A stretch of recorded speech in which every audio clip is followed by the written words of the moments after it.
Alwaleed owns about 1% of Time Warner stock, but that's a stock that hasn't spent any meaningful time above $20 a share in 4 years. We asked the Prince if he thinks Time Warner needs to make some major changes. Does Time Warner need to sell or spin off America Online? Time Warner is witnessing now a potential revival, and specifically towards the AOL. As you see right now, almost all the big companies, Microsoft, Google, and many other companies are looking at the AOL branch or division of Time Warner. So I think this company is, and you have seen the latest results were just incredible. I believe that Time Warner days the best days are yet to come. But they're going to have to spin off or sell AOL. I mean, that's how you got into your Time Warner investment originally anyway. Exactly. That's a very good observation. I came through Time Warner investment through AOL.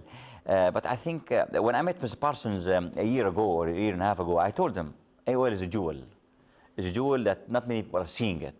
Unfortunately enough, people are beginning to see that jewel, and right now we are seeing a lot of discussion around AOL. But thanks to God, as Mr. Parsons now reiterates my position, is that AOL should never be sold in totality.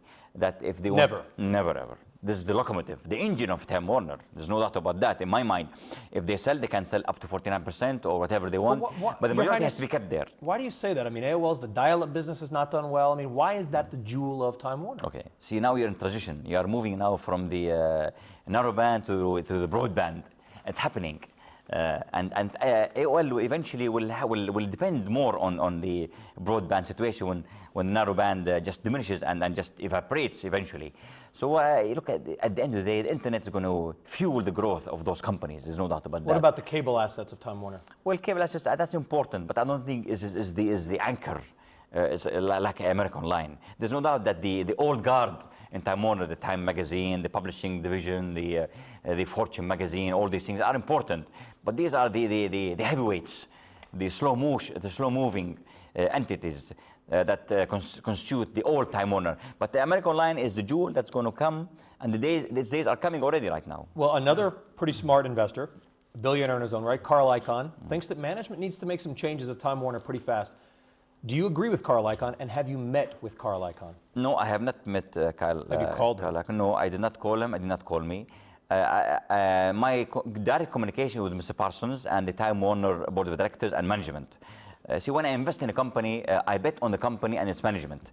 I don't go and discuss matters with investors that may have long-term or may have short-term objectives. And anything that Mr. Carl Icahn or any other shareholder, whether small or big, contributes to the potential of having the stock of Time Warner go up, obviously something we have to look at, seriously.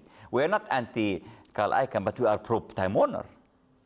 You said earlier this year that you've been selling some Apple shares. Do you still sell Apple shares, and how much do you currently own? No, we you know, our holding was around 5%. We have benefited from the incredible rise in the price of Apple, and we did divest some holding, but definitely we are keeping Apple as one of core investment. No, we're not adding at this stage. You know, I think the benefit of iTunes and all the good moves that Mr. Steve Jobs has done have already been put in the price. What about Euro Disney? Oh, Euro Disney is a core also investment. There's no doubt about that. I didn't mention it because it's not performing as good as we wanted to. I think you blundered. Say no mistake. Is Euro Disney a blunder? No. Euro Disney is the problem with Euro Disney is nothing to do with the number of people coming there. 13.5 million people came last year. Nothing wrong with the hotel occupancy. More than 85% hotel occupancy over there. The problem is with the financial structure.